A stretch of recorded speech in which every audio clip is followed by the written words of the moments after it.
emo bards and bardettes. Welcome back to I Cast Vicious Mockery. I'm Austin. I'm Matt. And today we're going to, I guess I was going to say we're going to just make up everything for our show today. But I guess that's the normal way that we do things here. But no, it's the improv episode we decided. Right? Yeah. We sort of improvised that. Yeah, we just made that up. Like that, so that we're showing you how to do like what we're doing right now, which is to improvise really well. There's At really least, kind of pretty good. Yeah, there's really only like one really well. One rule to improvisation. No, there's not. Actually, no. Did Yeah. you know that there's not what?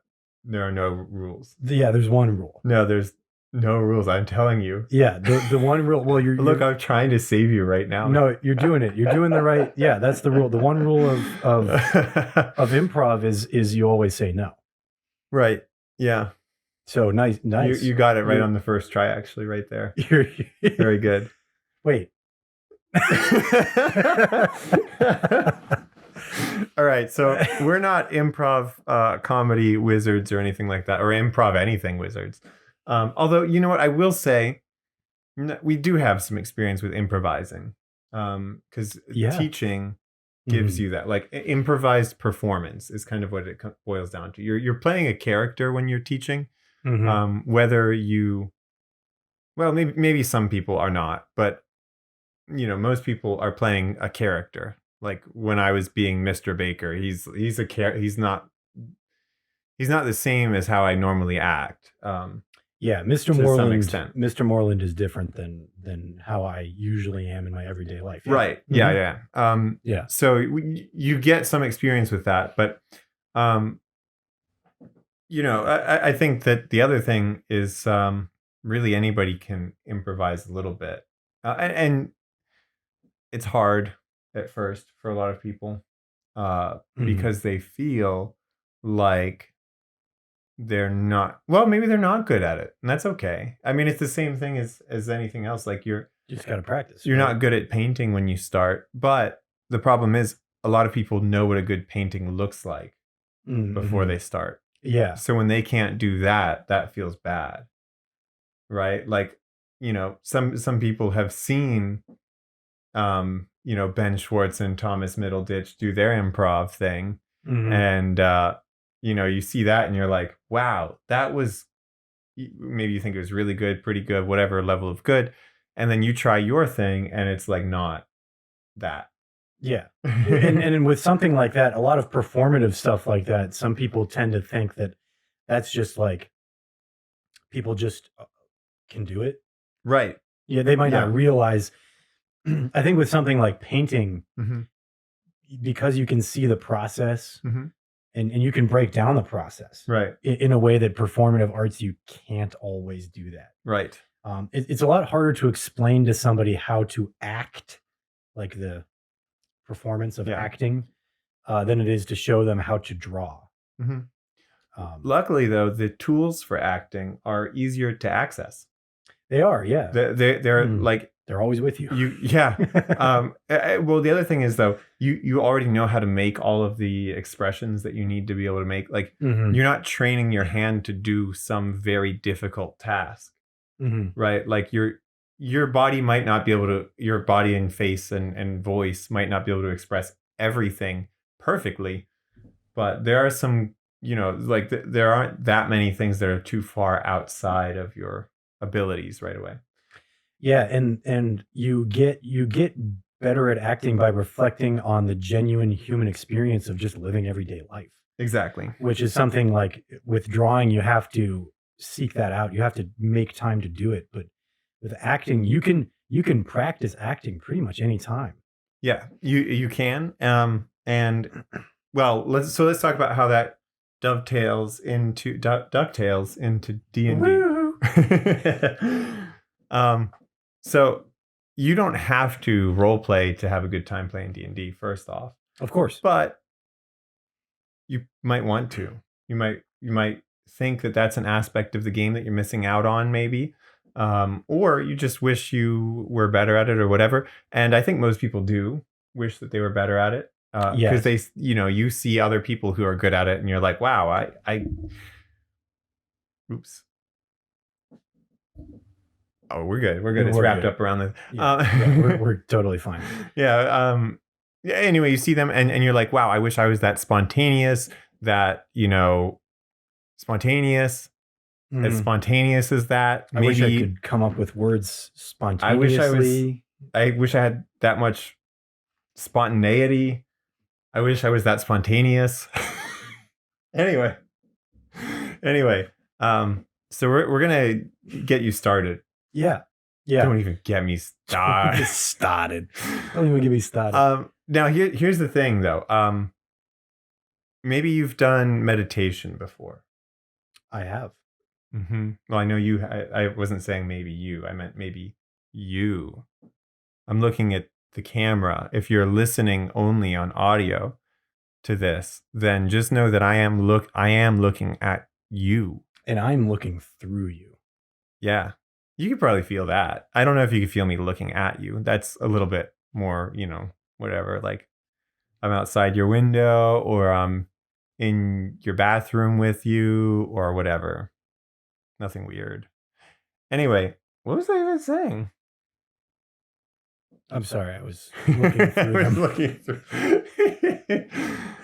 He really is doing that. We're going to give them tools to improvise. Yeah. Well, but so with meditation, you don't you never expect yourself to be perfect at it. Like the thing that people are doing when they meditate isn't clearing all of their thoughts or whatever.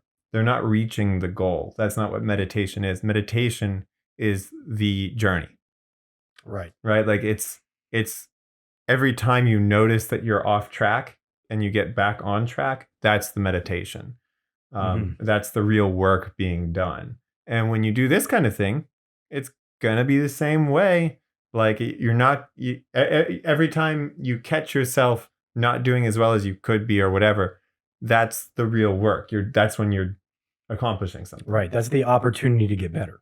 It's like with lifting weights, you can tell when you're working hard enough because it's hard. And you make mistakes. Right? Like you can tell if you're lifting the weights well enough because you can't, right? Mm-hmm. But with something like this, if it's hard, people go, oh, well, I'm bad at it. Right. Yeah, and that's a pitfall for a lot of things, not just this, but yeah, something like this in particular. The truth is, though, you're bad, good, whatever. You're bad at lifting weights at first too. Oh yeah. But you know that doing the hard part of it will make you better. First time I lifted weights, I lifted only the bar for bench press, and it was sore for like 3 or 4 days. Yep. That'll do it. And the thing that got me to keep going was when people told me that that's how it's supposed to be. Mm-hmm. If you don't feel sore, that means you didn't do it right. Yep. And when you do something like this, I always feel when I've done some improvising or things like that, I always feel afterward, like in a group setting, if I do it, that wasn't very good, and everybody just went along with it because they pitied me or whatever. That's how I usually feel after that sort of thing.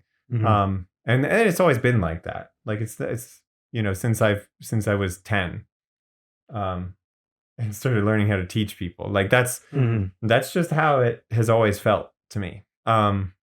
So I guess what I'm saying is, we're about to do a little bit of some exercises here live for you, just so you can kind of see maybe, and I give you an idea of how you can learn to do this. And we're going to do this. I think we didn't talk about this ahead of time, but we're going to do this like completely uncut. Like whether it's good or bad, we're going to show you. Because that makes me nervous. Well, I think it's valuable because it's only valuable uncut, I would say. Right, because then you can kind of see, as two people who, we both feel like we have a lot of experience with improvisation. I mean, we've done it for how long? Yeah. I mean, so you're about to watch us just really fail at it. So yeah. So let's mess some stuff up here. let's do it. Who knows? We might actually be good at it. I mean, I don't know. Actually, I'm going to write up a little table here. So we're going to get some ASMR action. Ooh. All up in the microphone. Ooh. Yeah, I mean, this paper is really it's gonna scritch and scritch a lot when I write. All right, so we're gonna do a little dice exercise. We're gonna do a little exercise with the die here. You can follow along at home if you want. Get your dice out. We'll wait. He has to write something anyway. And you know, while he's doing that, again, you know, if you like D&D but you feel like you don't like the role playing part or the improvisation part, you know, or you feel like you're bad at it, that's all the more reason to try this out. And I think this is something you can try without anybody else, even. Like, you don't even need another person, probably. No, this one is, it's fine to do on your own. For sure. So what I've done is I've gone ahead and made a table. Okay. Because you play D&D, you love tables. That's just the way of the world. Absolutely. And I wrote down a table. So I wrote down the numbers 1 through 6, and then I assigned them each an emotion from the movie Inside Out, because I looked it up and there are a bunch of different frameworks to explain the emotions and things like that. And the most common is that there are 6 basic emotions and they left one out of that movie. So, and that one is surprise. Oh, that's considered an emotion. Yeah. So I was, these are actually based on, interestingly enough, the studies were done on like facial expressions. And so they're the 6 basic emotions that you can express with your face. Not necessarily, there were a bunch of different emotional frameworks and things like that people talked about. So I was just like, that's good enough. This will work for the thing. But a 6-sided die just happens to be one of the ones that's pretty standard. Yep. You could probably find one of these babies in your Monopoly set. Anyway, there should be 2 of them in there. I don't know if yours has both or not, though. Your incomplete Monopoly set. So I actually labeled them, though, as neutral, happy, sad, angry, fear, and disgust, because I remembered that they were nouns at the end. So off to a great start. So here's how this exercise works. You're going to generate somebody's life story. Okay, so they start out being born. All right, and then you roll. And whatever you roll, I got a 3, which on this table is sad. You talk about an event in their life chronologically that, in my case, is sad. So they were just born. Well, maybe they weren't just born, but it has to be like I could cut ahead and be like, yeah, what's the most sad thing is that they're oh no, this one's like an actual story from my family. Their father was blown up with his car collection. He was in the garage and it was blown up. And what? I've never heard this. This happened in my family. Yeah, one of my I think he's a cousin, like twice removed or something. Somebody bombed his garage and he died. What? Yeah, this was before maybe this is my actual sad story. No, but you see what I mean? That that might be skipping ahead or something. Hey, maybe that could have happened. We'll go with it. We'll go with that. That's a sad thing. Yeah. Okay. So that happened like near the time this character was born. Do you want to roll next? I do. You can roll next. Okay, so then are we going to continue with near when they were born, or we're just gonna? It's just in chronological order. You can skip it. You can do it as many time skips as you want. So this happened next, but not an indeterminate amount of time. You could decide as you make it up. Okay, 4. Something that makes them angry. Angry. It doesn't have to make them angry. It just has to be about anger. After their father's assassination, their mother entered into a relationship with someone who was very manipulative and didn't treat her very well. But the mother stayed with this person throughout their entire childhood. And that makes them angry. That does. But that was one of their earliest memories of like, you know, her being sad, or, you know, those sorts of things. That sort of protective urge of your family. Okay. So it's not all comedy gold. This one's about anger too. So let me tell you about some of the fights they got in school. Okay. All right. Because it was, I mean, they weren't like a huge kid, right? Like not the biggest, toughest one in the grade or anything. But they weren't picked on for their size. They were picked on because they were like just way, way too into ice skating. Okay, yeah. That's not very cool in Phoenix, Arizona.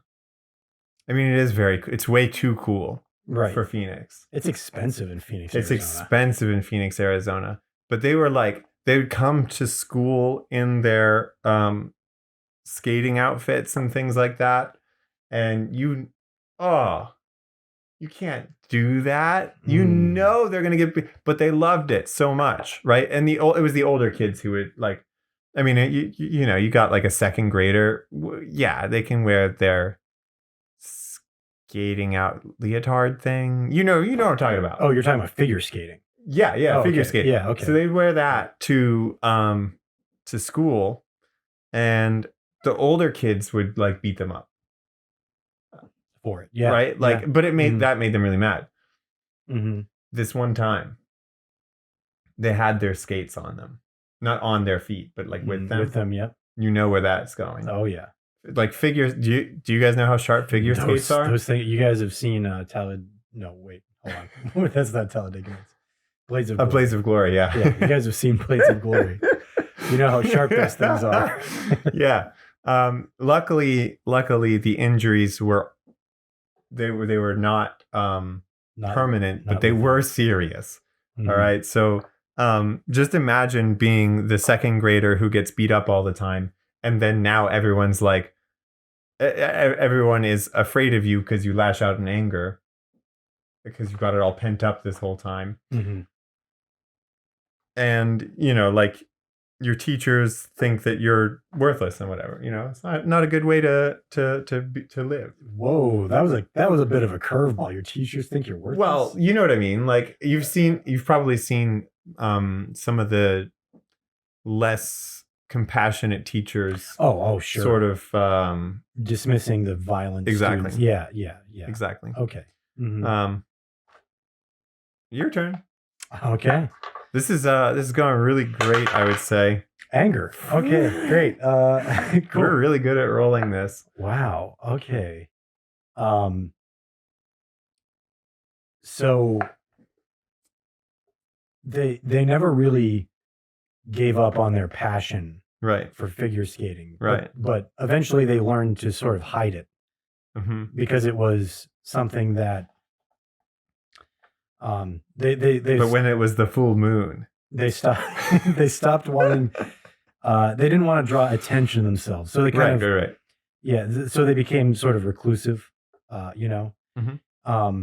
And as they got older, the people that, you know, they had a few friends, you know, everybody's got some friends, you know, I'd like to think. But as they sort of got older, their friends started hanging out more with the cool kids, but they were never accepted with them. Right. And started hanging out with them less and less. And, you know, you get into middle school and that, oh man, that's just like, you know, such a confusing time in somebody's life.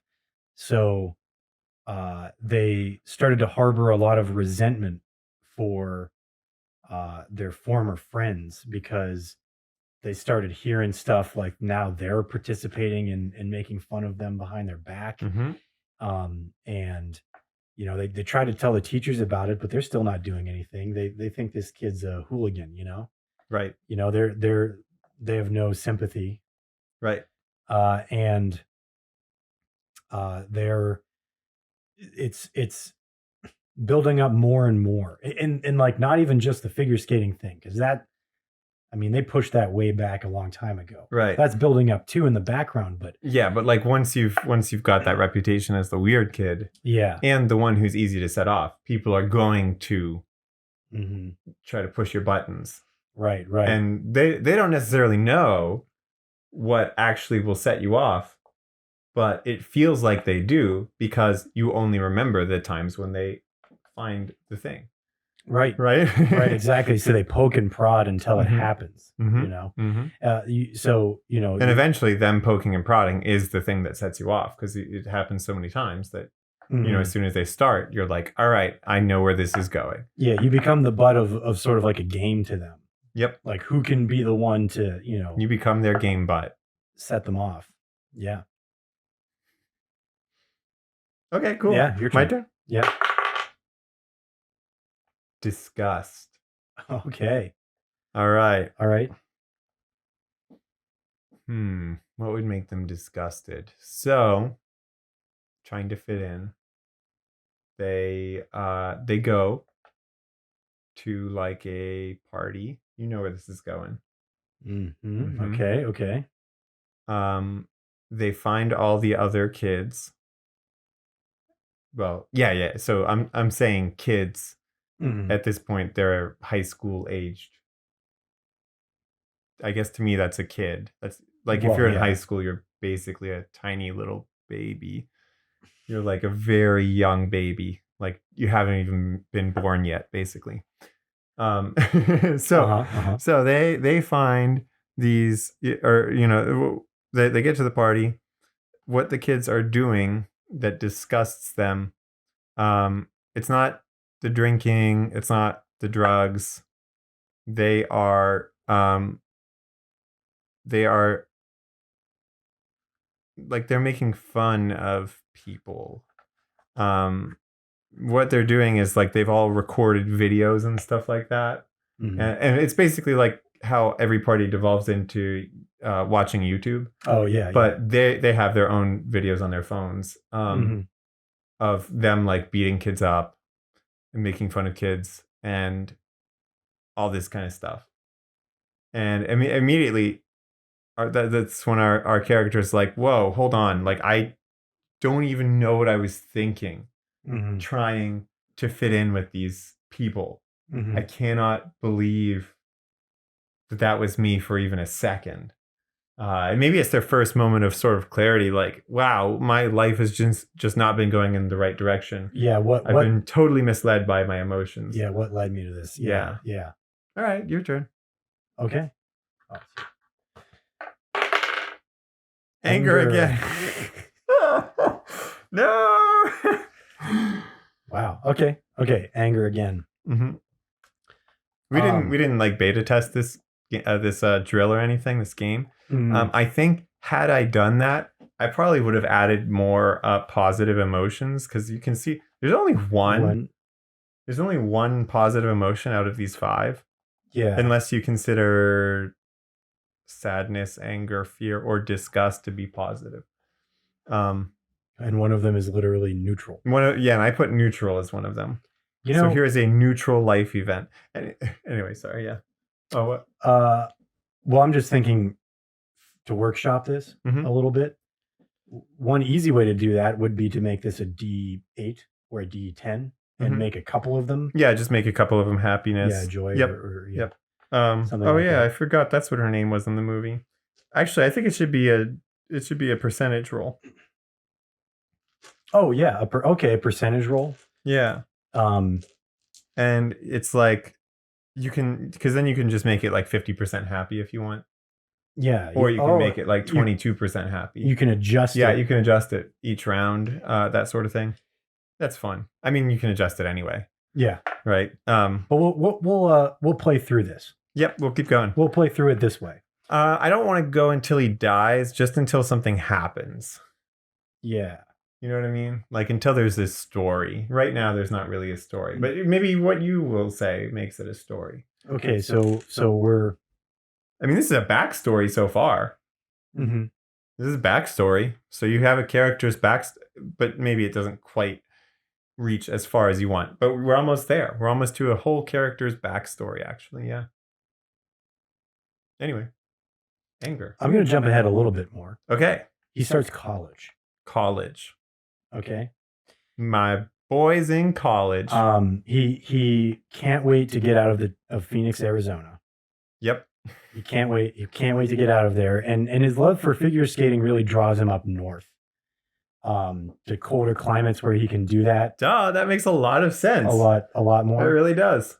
Right. So, how far north can I go here? And what side of the country? I mean, really, Iowa.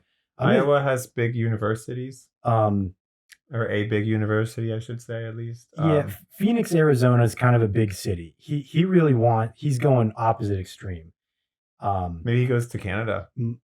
I was going to say Montana. Montana is middle of nowhere. Yep. Right, like everywhere in Montana. Sorry, Montana. Montana. I don't know any universities in Montana, but my sister works at a university. She's a professor at a university in Minnesota. Minnesota. So now that's a place where they skate right there. Yeah, let's say Minnesota. Minnesota's a place. Minnesota. So so this character, he, she. I think we should figure this out now. I've been saying he. Okay, but I actually don't care. Like so far, it hasn't affected the story, but it might now. Yeah, I think it does. So I'm going to say he. Yeah, we're going to say he. Okay, so he goes all the way to Minnesota. I mean, not quite from Phoenix, Arizona, all the way to Minnesota. Ooh, okay. Philadelphia, Atlanta, LA. Northern California, where the girls are warmer.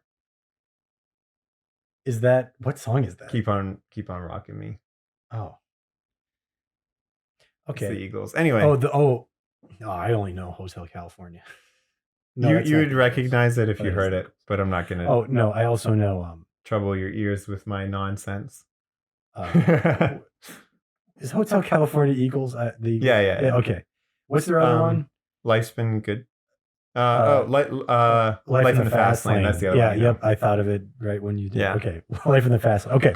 So he goes to college, Minnesota, starts doing a lot of figure skating. And you know what?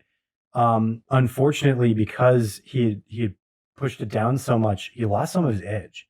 Like he went to the place where, dude, this is about to become a movie title. Lost his edge. Well, no, but that's we're starting. We're getting there. All right. And he moved to a place where it's really prevalent. So anyone his age that's serious about figure skating, they're good. Mm-hmm. And he, by comparison, is not. He went from being the best in where he grew up, right? Because nobody really did it, right? To now being like the worst. Yeah. Where he is now. And he struggles and he struggles. How's he doing in classes? I'm gonna say his classes are fine. Do they take a back seat in any way? Like, is he just doing enough, or I'd say is he going to get a lot out of his degree? He's an underachiever, but he's pretty intelligent. Okay, so underachieving for him is like maybe a C here or there, some B's and A's, but he doesn't have to work that hard. Right. Because but figure skating is what he is focused on, and it feels like to him, no matter how much he tries, because all of these other people have spent so much of their time in their younger years getting better at those things, when their brains are a lot more malleable and they can form patterns a lot easier, he's not getting to a reasonable place very fast. Like he's spending a lot of time on it. Right. And it seems like he's getting diminishing returns. Right. On his figure skating ability. And he's just so he's like frustrated, endlessly frustrated. Yeah, about it. It eats away at him. Yeah, my turn. Ah, anger. This hasn't really become a story still. You know what though? I feel like we're getting there. You know what though? This is the part of the story where he's like so close to making the team. Okay. He's like so close to making the team, Mm-hmm. but he does not make the team. Does not make it. What team would it be? Like a national, team. The kind of thing where you need a certain number of points and a certain number of competitions to get into it. Right. Right. And he just barely did not make the cut. He knows the person who made the cut just above him. He does. Mm-hmm. And the fact is that person doesn't care. The fact is that person just doesn't care. Oh my God. Yeah. Right. And they get into a physical altercation. I'm not going to call it a fight. It's more like a little shoving, like Yeah. It's not like a huge deal.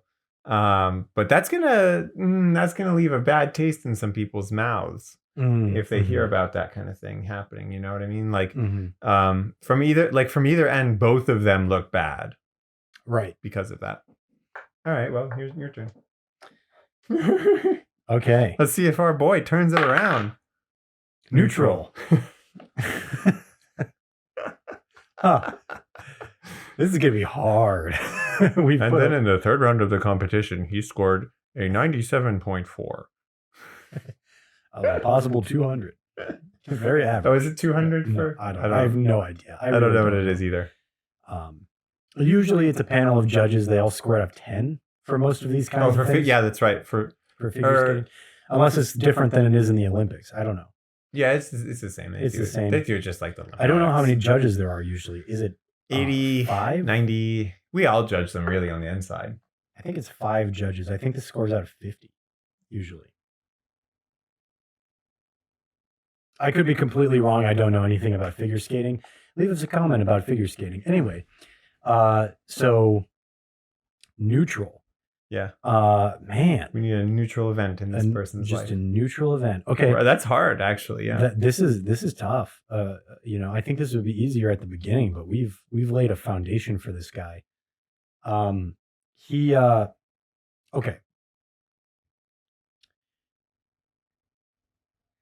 He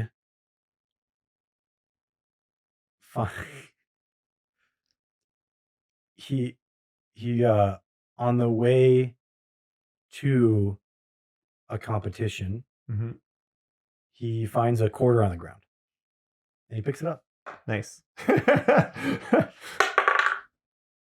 Disgust. That quarter was fine.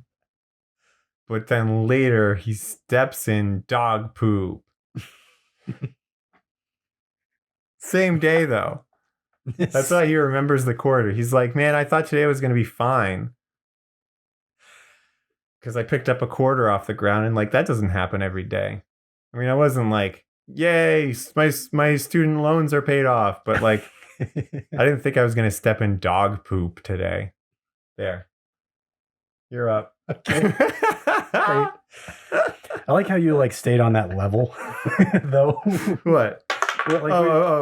Yeah. Oh, a happy thing. Happiness. Oh, okay.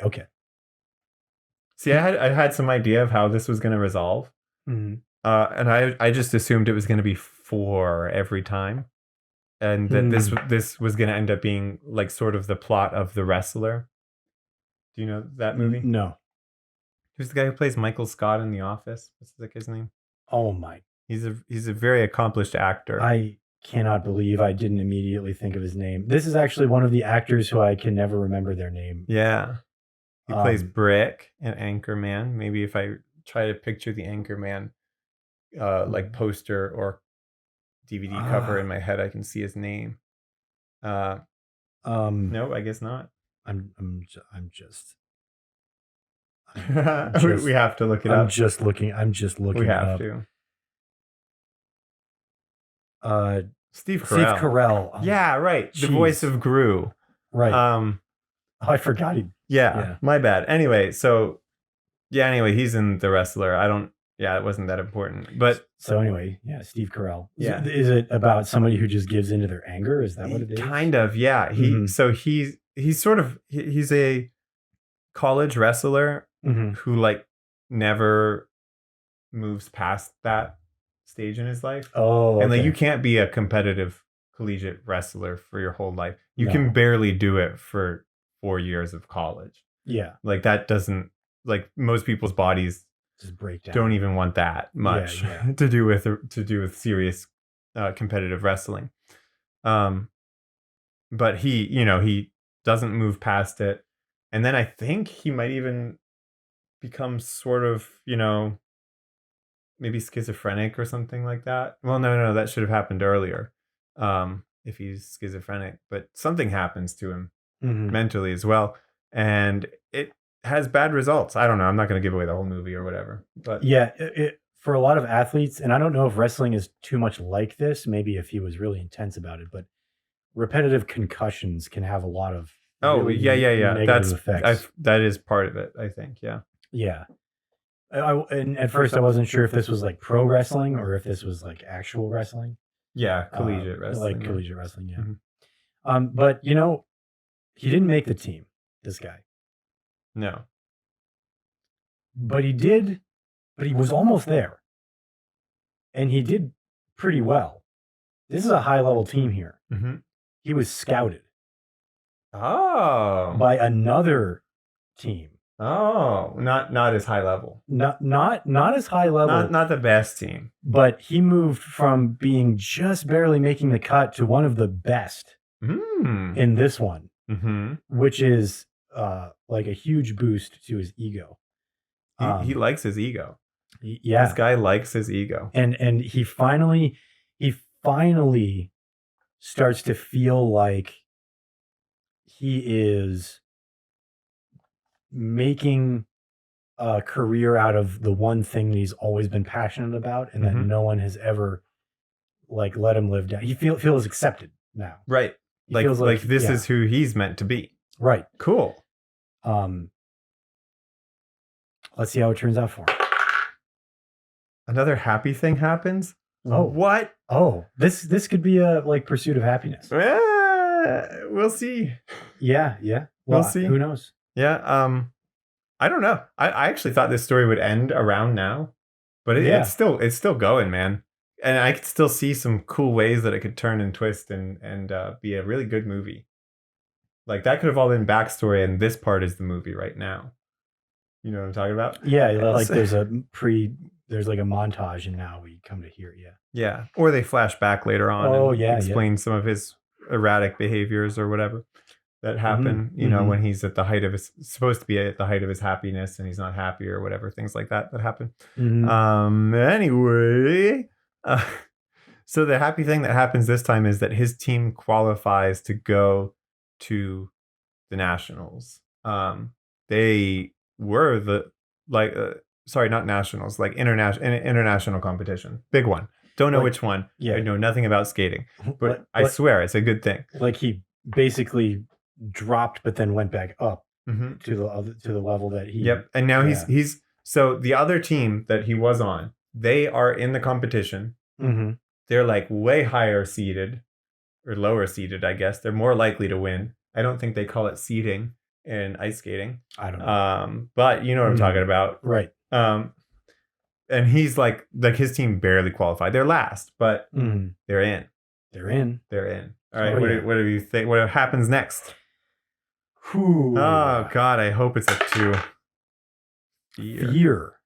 Oh, that's our first fear. This makes sense though. Yeah.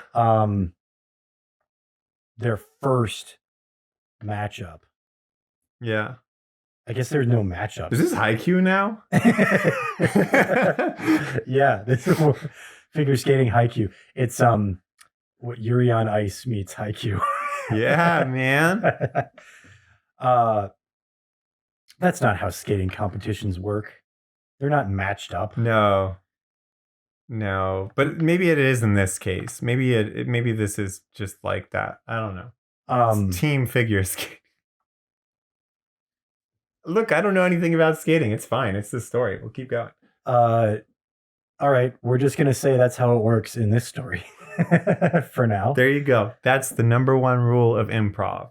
That's how it works in this story. That's how it works in this. Their first matchup is against his former team. Oh no! And it's today. That's brutal. Like that's brutal. I'm imagining this is a multi-day event. Oh no! Come on, RN Jesus.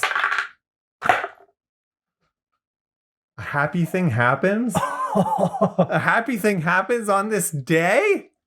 What? What? Oh man. What's it going to be? What's going to happen? What's going to happen? All right, so listen. Okay. He's been trying to find his thing.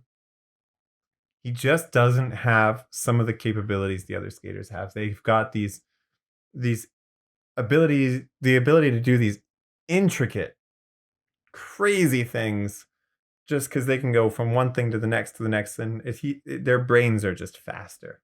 That's what it seems like. Mm-hmm. But he does have his thing. Mm-hmm. He and his partner, they do that thing from Blades of Glory. I knew you were going to say that. They do that thing from Blades of Glory, and neither of them dies, and they win instant. No, that's not true. But I did just realize that we're back on the Blades of Glory deal here. We are. I don't know. I can't explain it. Mm-hmm. This is the climax for sure of the movie. Like this is it. So what it is though, he's got a power move he's been working on. He's doing like a quadruple axel. All right, and at this level of competition, at the Olympics, yeah, some of the guys will do a quadruple axel. A couple of them, not all of them. Mm-hmm. At this level of competition, a quadruple axel is going to do it for you. Mm-hmm. Right? And he's been working on it for, really years. Really years. Mm-hmm. But especially lately, because he can't seem to get some of the other stuff. He's like, well, I got to win by pulling off a big move. Mm-hmm. He gets the quadruple axel. Wow. He lands it. Pulls the Hail Mary. He follows it up with a triple Lutz. I always thought that was Lux. Lux. Is it Lux? I don't remember which one it is now. Okay. He follows it up, though, with the triple whatever that thing is. Mm-hmm. Insane. Whoa. This has it been done? Probably not. That sounds crazy. I don't think it, but maybe. I don't know anything about skating. Again, I don't know when this became a figure skating podcast. I think I was not made privy to this. Right? You're the one who. I'm sorry. I didn't mean to. I think it's triple Lux, just so you know, because of the song from that one song from the South Park movie. I don't know this song. I don't. Brian Boitano, is that his name? What would Brian Boitano do if he was here today? There's a lot of swearing in this song, so I think I'll stop there.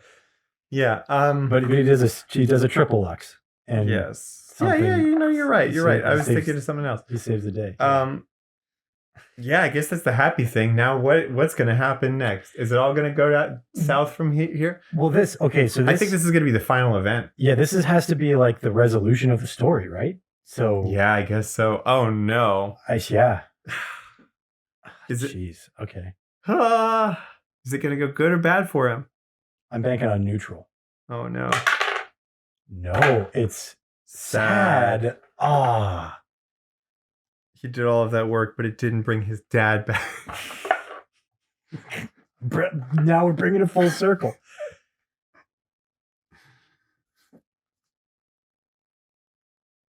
They win the competition completely. Yep.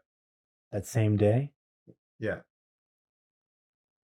The coach that has always been there. Yep. And always supported him. Yep. And been like a dad to him when his other dad was a bad. There you go.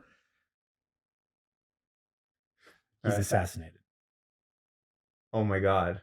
Wait, in his garage? Yeah, with his car collection. No. The same day that he wins the competition. That's terrible. That's hilarious, but terrible. That brings the story full circle. Now, a lot of that was I'm glad that's over. Yeah. And I'm not like that was actually really fun. That was a lot of fun. That was a lot of fun. Better than I was expecting. Oh my God, way better. I was very nervous about that. But I'm glad it's over because like I'm glad that the story has ended and I can move on with move on with my life. Yeah. Yeah, exactly. I don't have to worry about this dude anymore. Everybody else is too. We're all glad it's over. Definitely, yeah. I enjoyed the ride though. Like a roller coaster that lasts forever would stop being thrilling. Right, yeah. So let's talk about how we came to some of that stuff. Now, most of that was like cliches and things like that. I mean, you heard us talking about different movie references or just real life events, things like that. Mm-hmm. Guess what? That's what improvisation is. It doesn't mean making new things. You can't invent. You could invent new words. Like that one book that we read in grade school where the guy tried to rename Penn or something. Oh, which one was that? Frindle. Frindle? Yeah, was that what it was? Mm-hmm. Yeah, something like that. Yeah. I don't really remember it very well, but I don't remember the purpose of that story, like what it was trying to say. So I guess it maybe didn't do a very good job. Didn't do a very good job. We'll put a link to it down in the description. You can read it for yourself. You can buy it on Amazon. Sure. That's not. No, sorry, that one's not going down there. I don't think it's worth it. No. To read, probably. Yeah. I guess it doesn't hurt to put the link. We're not going to though. Come on, we're better than that. Yeah, it's better than that. But yeah, like you don't invent new stuff. It just comes together in a way that kind of it's the same as listening to a song and getting to the chorus of the song. The chorus of the song is the exciting part that people love to sing along to. Yeah. Okay. It's also the most repetitive part. Right. It just is. And that's why it's exciting and fun to like sing along to because you know it so well. It's so familiar. Mm-hmm.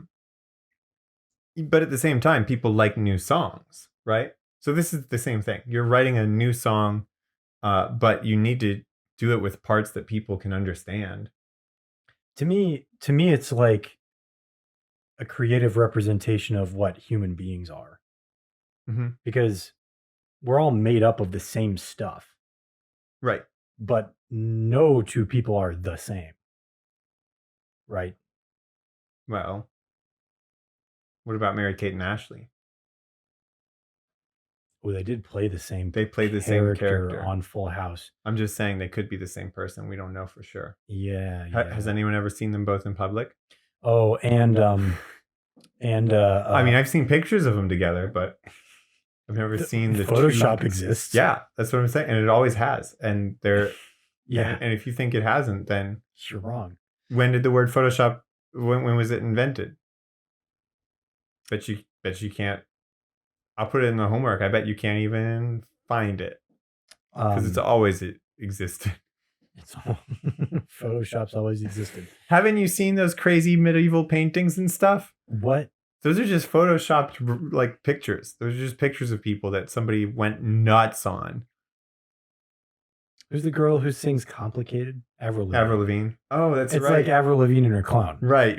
Yeah. Like she just, Anna and I were just talking about that yesterday. Yeah, after she died and her clone took over, it it's like technically the same person, but it really went downhill. We don't mean that, Avril Lavigne. No, you're fine, Avril Lavigne. Good. Even though you're a clone, you're still Avril Lavigne. My wife loves your new song. Hello Kitty? I think. No. Sorry, that came out a long time ago. She has a new song. Avril Lavigne has a new song? Yeah. I don't know. Actually, she didn't specifically say that she likes it, but she definitely listened to it a few times. So you got that going for you. Sometimes you have to listen to a song a few times before you really can appreciate it. That's what I think. I listen to a song a few times before I decide that I hate it, even. Do I do that? I do, for sure. I don't know. I feel I don't know if I hate songs. Yeah, I definitely do hate songs, huh? Basically, any song that was made by a vampire, I would kill. I would just immediately kill it. Like I don't have any problem killing a vampire or something they create. I just don't. Killing songs. I acknowledge that they're living beings as well, with the same level of intelligence as a human. That's the thing. Hey, that's the crazy thing about it. Like I almost feel bad, like when an octopus dies because I'm gonna eat it, because they have like such a high level of intelligence. Like I wouldn't kill a dolphin to eat. Because they have such a high level of intelligence. I wouldn't kill an orangutan. I've never had octopus. I've had squid, though. I have some octopus right now. If you want to go have some downstairs out of the can. I mean, it's canned octopus. It's not going to be great, I'm sure. Not like right now. Yeah, like on the show. Anyway, so yeah, like I don't get why. Maybe yeah, there's something about vampires, though, that I'm just like, yeah, I would kill it. So anyway, we have one more thing that we have to do today. And before we do it, I wanted to do some homebrew, but I want to do some of my homebrew. What? Yeah, because I made up these cool things and I want to talk about them. Let's do it. Your homebrew is as good as any homebrew. Now these are. Babe, listen. You just gotta put your homebrew out there. These are all magic items. First of all. All right. I like magic items. And the thing is that these are going to be in Cataclysmic Rift. So they're real, is what you're saying. Like, yeah. They're real items. They exist in that fictional space. Yeah. Actually, I'm like looking at your phone right now. I shouldn't even do that. Don't do that. I'm a player in this scenario. So what I'm going to do. Right, my eyes are closed for the rest of this. I'm not going to tell you what it's called. Okay. And I'm not going to tell you what it's shaped like. Okay. Like if it's a weapon, I'm not going to tell you what kind of weapon or anything. Interesting. Just the effect. I'm just going to tell you what it does. What it do. And I'm going to tell you that all of these items, I was really inspired by the first campaign of Critical Role. All of these items have 3 stages of ability. Like you unlock. Oh, yeah. I thought I made that up, but I guess Critical Role has done that. Oh, yeah. Well, thanks, Matt Mercer. Again. So I think I'm not going to talk about my favorite one yet, but I am going to talk about one of them. just any of them, I guess. Oh man, which one? Definitely pick one that you don't think that Liam will use. That I don't think Liam will use. Okay, we'll do this one. Okay, so I use the same terminology as Critical Role. So their 3 stages are dormant, where they have a bit of magical effect, awakened. That's what I thought the next word would be. Yep. And then exalted. Ooh. I thought was a great word for that. Okay. That they used. I mean, it's not what I came up with.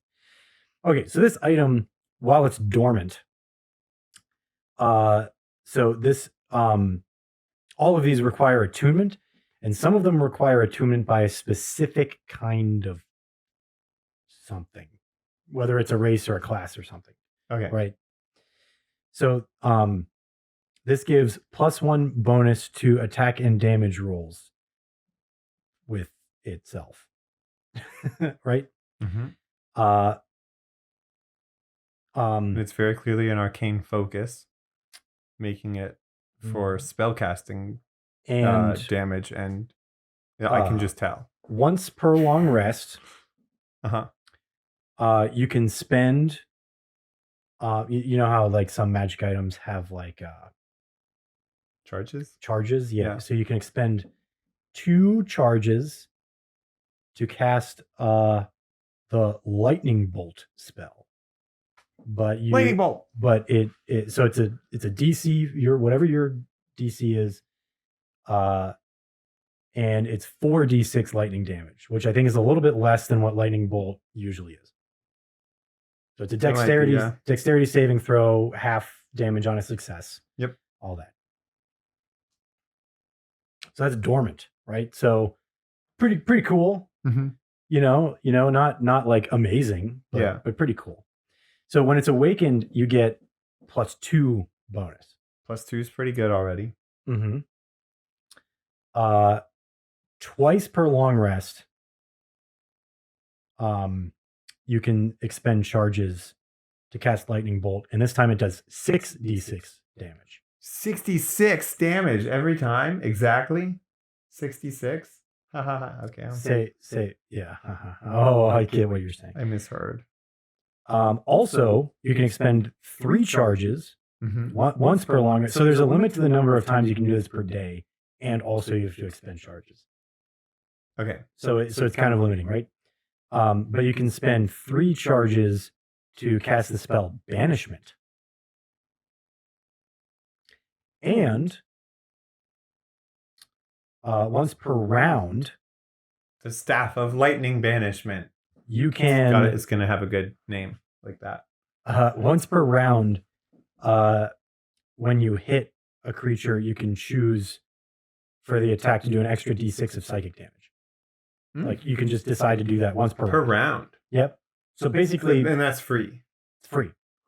What? Just once per round. As long as you hit with an attack, or just in general, you can just be like 6 damage. Mm-hmm. But like if you had like multiple attacks, you could only do it once on one of them, right? But it does have to come with a hit attack. It can't just be on its own. Like here's free damage every turn. No, you have to hit with an attack. You have to hit with an attack. You have to hit with an attack. But then you can do an extra d6. So it's a d6 bonus damage. Okay, on an attack. Yeah, and that gives some interest. What I thought was that gives some interesting choices, because if you have multiple attacks, you could just do it the first time you hit, or you could gamble and you could try to wait for that nat 20. Like for your next roll, right? You could. Because that'll be doubled. So. Yes. I didn't think of that until you said that. And I would have always just done it with the first one. Maybe I would have eventually thought of that. I don't know. Yeah. But that's so. But you might also miss your last. Yeah, you could miss your other attacks. So there's some strategy. Do you really want that on the crit though? If you can, you do. You definitely do. Definitely do.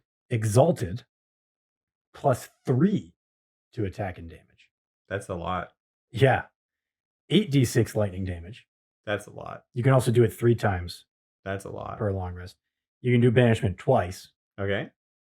Same cost. Yep. And once with 5 charges, you can cast the Modify Memory spell. Ooh. The Staff of Lightning Banishment Modify Memory. This does have a theme, but it'll be clear once you see the item for real. Maybe. I don't know. But it's probably hard to tell just by knowing what it does. What does banishment do? Banishment, does it send them to a different plane for a certain amount of time? Yep. Okay, yeah, they did use that. I've seen that be used. Oh, and then now you can do 2d6 psychic damage. What is the theme to this? I'm gonna figure it out. I'm gonna figure it out. All right, so the theme, lightning. I don't know. This might be tricky. Okay. Okay. Do you want a hint? I'll let you think of it first. Okay. You want a hint? Yeah, one hint. Banishment. Like as defined.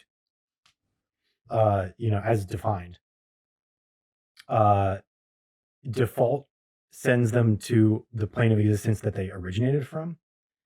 But this one sends them to a specific plane of existence every time.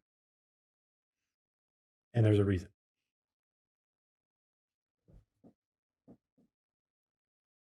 And it's not the material plane. No. Is it the plane of air? The elemental plane of air? Elemental plane of air. It is not. Modify memory and lightning and sent to the same plane every time. Elemental plane of air would make a lot of sense. Yeah, I was thinking it could be close. The modify memory might be a bit more of a red herring. Maybe it doesn't have so much to do with it, but okay.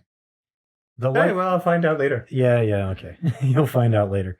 Anyway, so tell me about the system. How many charges does it have in each form?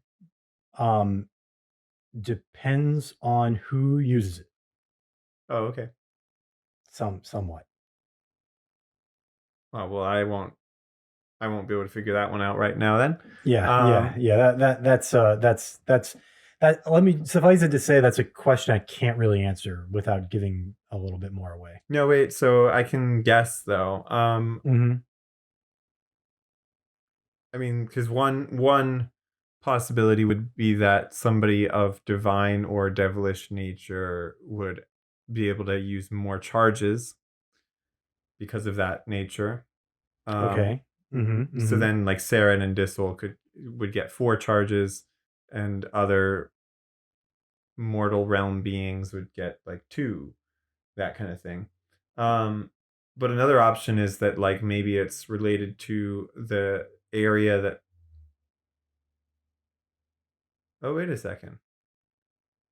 Well, okay, so it could be related. It could. I guess you said it's not one that Liam would use.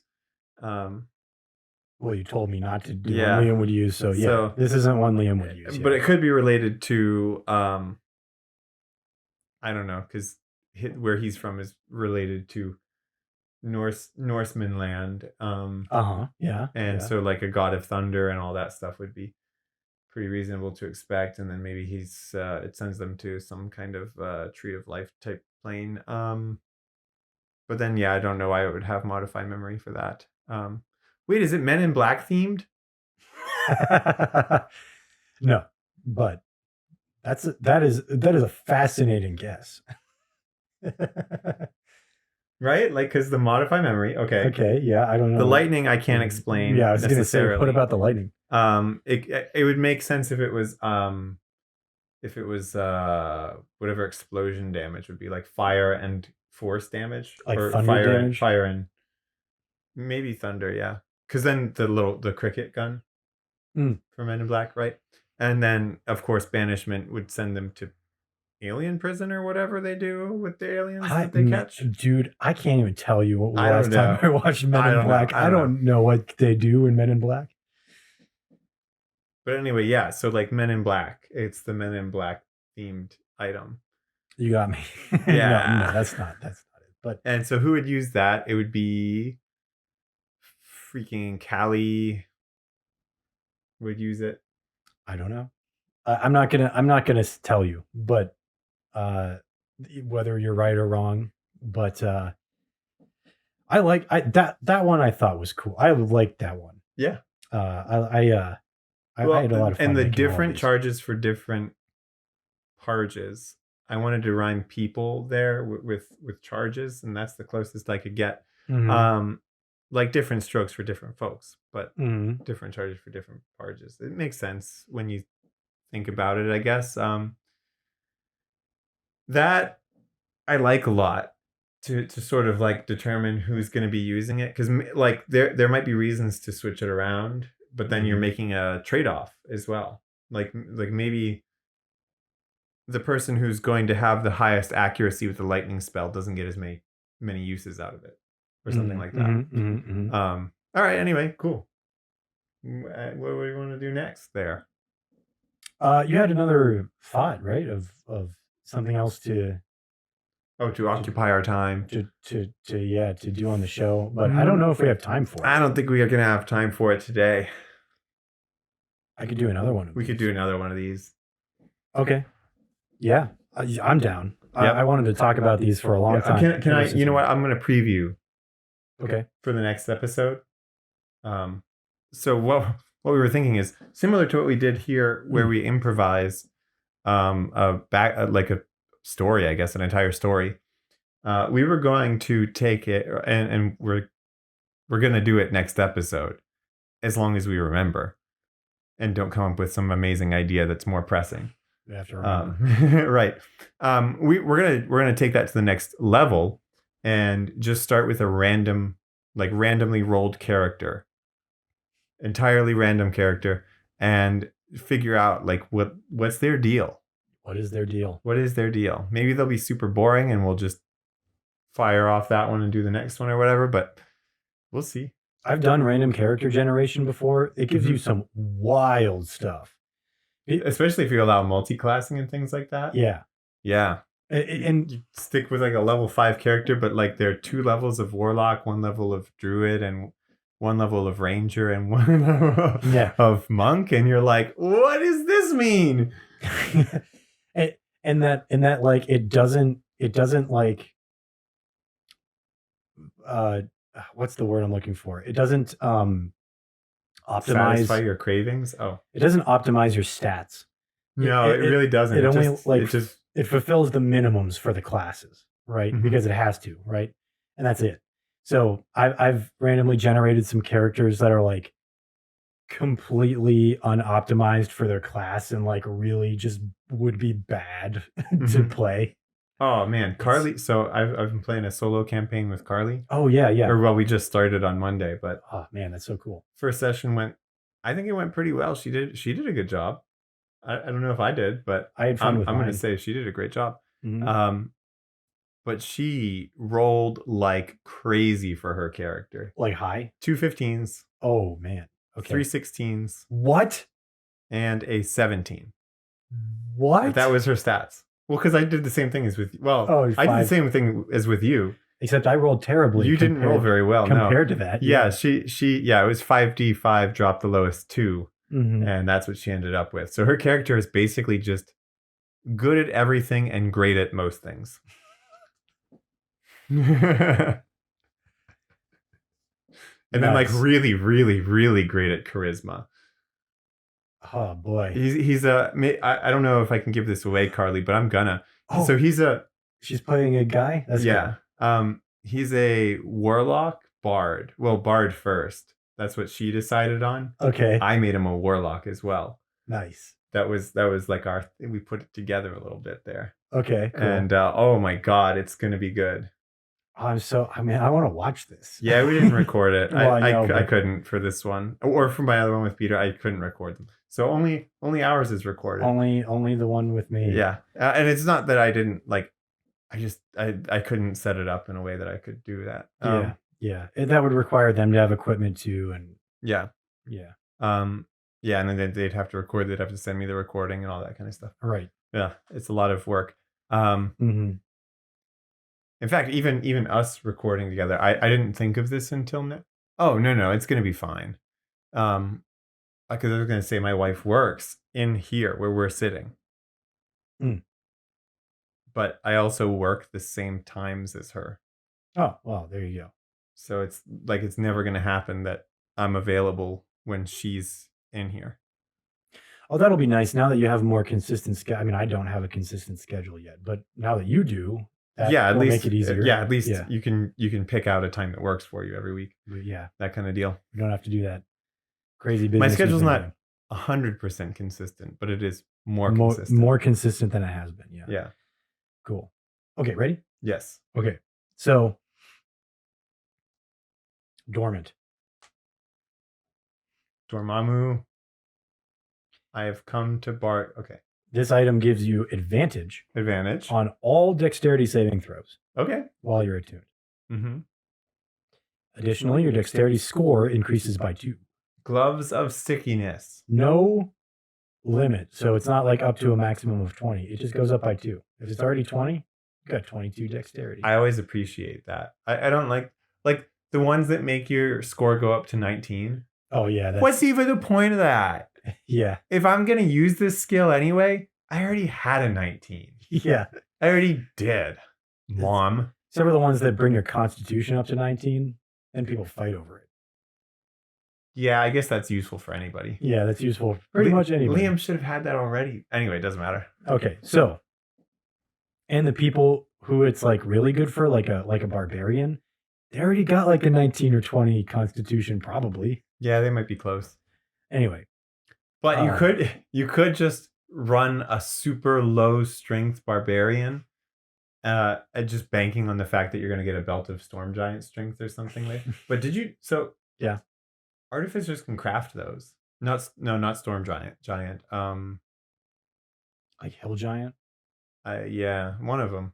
I think the one that gives you plus 24 or 24 total. Up to 24 plus 24. Jeez. Plus 24 strength. Belt of giant strength. 44 strength score. Yeah. There's a maximum of 30, but 44. Anyway, that's it though for dormant.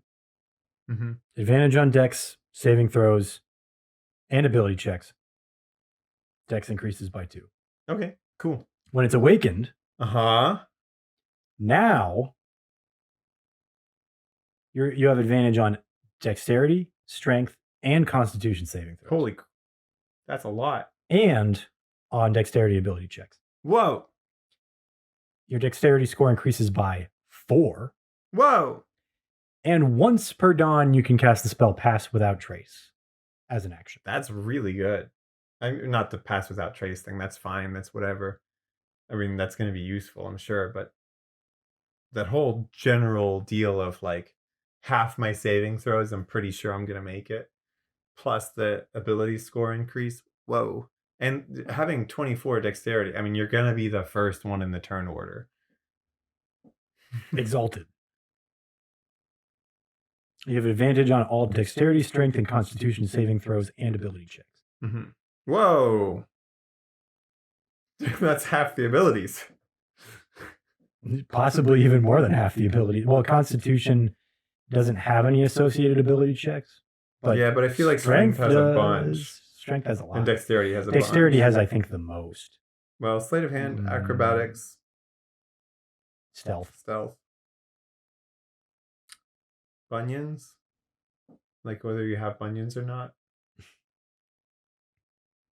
Your dexterity score increases by 6. You cast the spell Pass Without Trace as an action. And you gain a climbing speed equal to your walking speed. Huh. That's pretty cool. So you can like dash up and down trees and stuff. Okay, so this is like a panther themed item. Ooh. Okay. Yeah, you're on the right track. And I just don't sort of. Yeah. Wait a second. Mm-hmm. Leopard print boots. No, they're not boots. They're not magical. They're just regular. They just make you feel that like, oh, you can. This reminds me of a like third hand story that I just need to get out there, but I'm just gonna tell you. So I'm not even gonna say who it is, but a friend of mine told me this story about a relative of hers who lives in another country, and I honestly don't remember which one it was. Lithuania, we'll say. Like, sure. Well, it was one that has big, important international banks, like Switzerland or something. Anyway, Bankenstein. She makes some good money, out there. She bought herself these nice alligator boots, like alligator skin boots. Yep. So she was walking around the store. Yep. Just buying her store stuff. Yep. When she just happens to notice that there's this guy like looking at stuff on the shelves next to her, right? And whatever, right? Goes to the next aisle. Oh, there's that guy again. Oh, there's that guy again. Oh my God, he's the alligator. He was the alligator the whole time. It's the alligator. Oh, the thumbnail is going to be really hard to make this week, man. I'm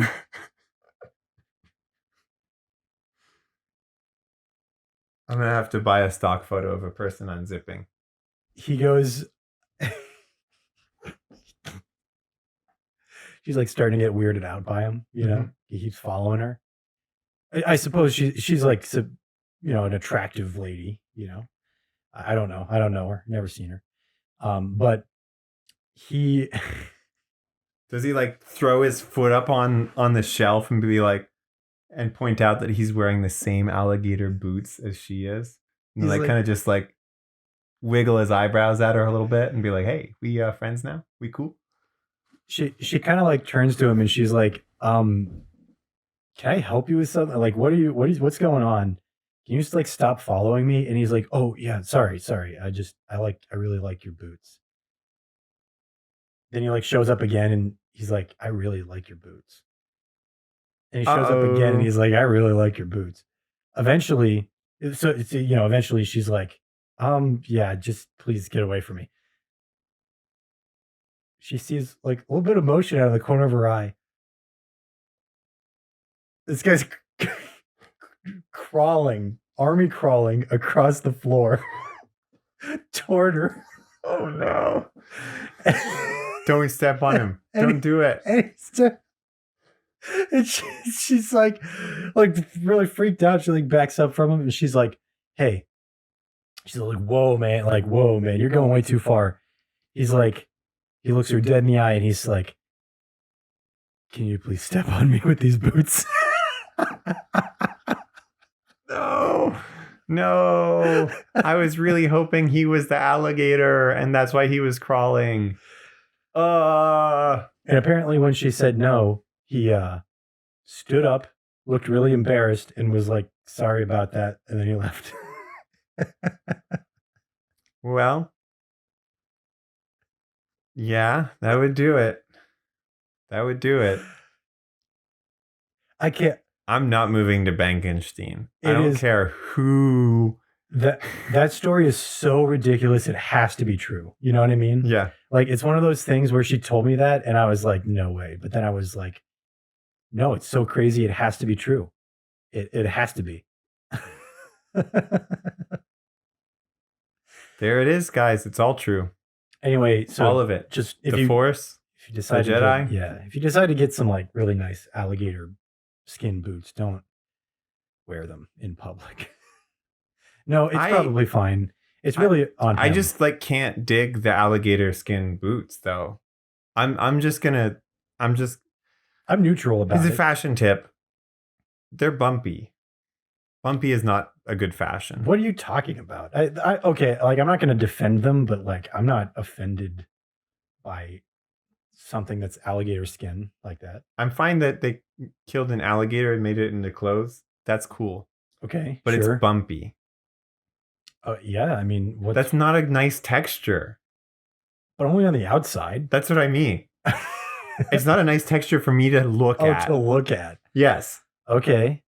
I don't want your boots to look like that. I think it depends on what else you're wearing. And I get to determine what you wear. It's down to me.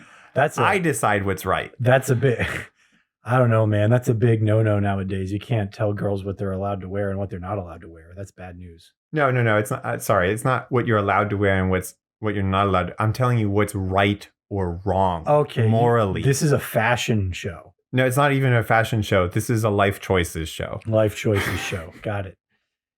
This is a what you spend your money on show. Right. Yes. It's not. Whoa. Hey, look in the camera. Do you see the pop filter? Oh, yeah. Look at that. What? Where did that come from? Oh, never mind. Wait. No.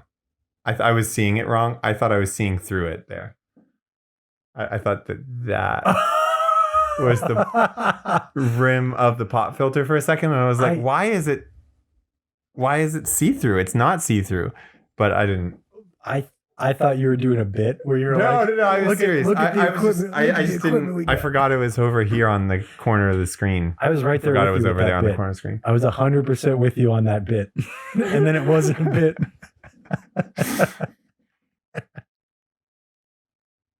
I don't know. It looks like. This looks kind of similar to this. On camera, sure. On camera, that's what I'm saying. Yeah. I looked at it on camera and I was like, "What?" Okay. I see where you're coming from. Right. I do. I see what you mean. Like it might look like that. But what did you think that was? Like, what did you think the actual? I wasn't looking at over there. I was looking down at there, and I thought I guess screen. Maybe up there. I thought in the corner of my sight I was seeing the stand. Or something like that. Okay. Like I was seeing the stand. I'm seeing what your brain did now. Yeah. I'm seeing what your brain has. Or maybe the microphone itself. I don't even know. Well, yeah, that really threw me off. That. Okay. Any more? Now we're gonna go eat hot dogs now. Hot dogs, nice. Yep.